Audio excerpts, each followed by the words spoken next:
أعوذ بالله من الشيطان الرجيم. بسم الله الرحمن الرحيم. الحمد لله رب العالمين، والصلاة والسلام الأتمان الأكملان على سيد الأولين والآخرين، وعلى آله وصحبه أجمعين، وسلم تسليما كثيرا إلى يوم الدين.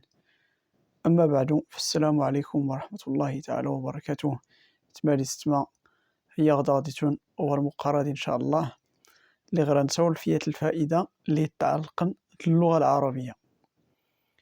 وكان الفائدات أرس بدا نستفيد يوميا، بدا يتوقع، وخاصة الوقت اللي تهنيت كرانيان ولا الوقت اللي نجح كرانيان أرس تعود التوفيق السنيت. أتمنى لك التوفيق والسداد، أتمنى لك النجاح، أتمنى لك السعادة، أتمنى لك الصحة. كل المسائل أرس بزاف نستفيد، مع أنه في اللغة العربية تلات اللفظيات اللي هي أفضل نستعمل غمس البلاص أتمنى لك، اللي هي أرجو لك، أرجو لك التوفيق والنجاح، أرجو لك السعادة، أرجو لك يوما سعيدا، أرجو لك الصحة إلى آخره. لأن يغنظر أيت اللغة العربية مانيك تفسر المعنى التمني. التمني راه كتين هو التمني هو طلب شيء صعب، الطلب تكرا الحاجة اللي صعب تتحقق، تكرا الحاجة كليا مستحيل. هكذا. وكان يغنظر مثلا القرآن ولا مثلا الكلام العرب نتفق التمنيات غير كان تيجي المعنى نتفق تدلو. يغنظر القرآن مثلا: يا ليتني مت قبل هذا وكنت نسيا منسيا، ويقول الكافر يا ليتني كنت ترابا. كل المسائل دي مستحيل التحقق انت.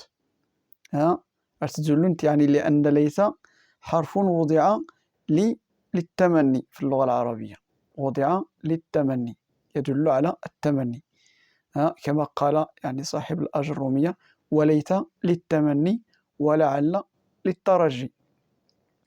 إذن ليت تدل في التمني، زدو كان يختني أتمنى أن أصير ترابا، يا ليتني مت قبل هذا وكنت ويقول الكافر يا ليتني كنت ترابا.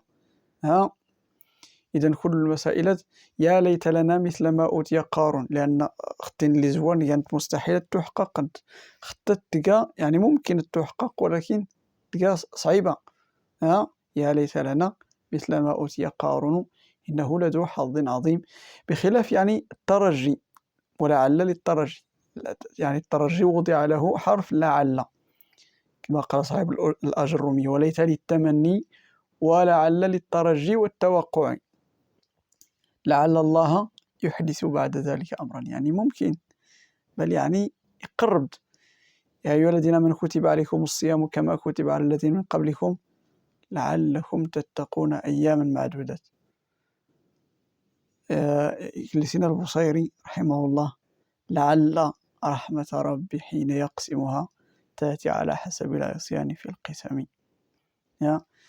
إذن مزيان أن نستعمل غير بلاصة أتمنى أرجو، لأن التمني هذا أهل السنة تدل فكرة الحاجة اللي صعب نستحقق الإنسان، نذكر الحاجة كليا مستحيل، غير اللي تزرم غمس الأمثلة هذا اللي ندوي. وإلى لقاء آخر بإذن الله، والسلام عليكم ورحمة الله تعالى وبركاته.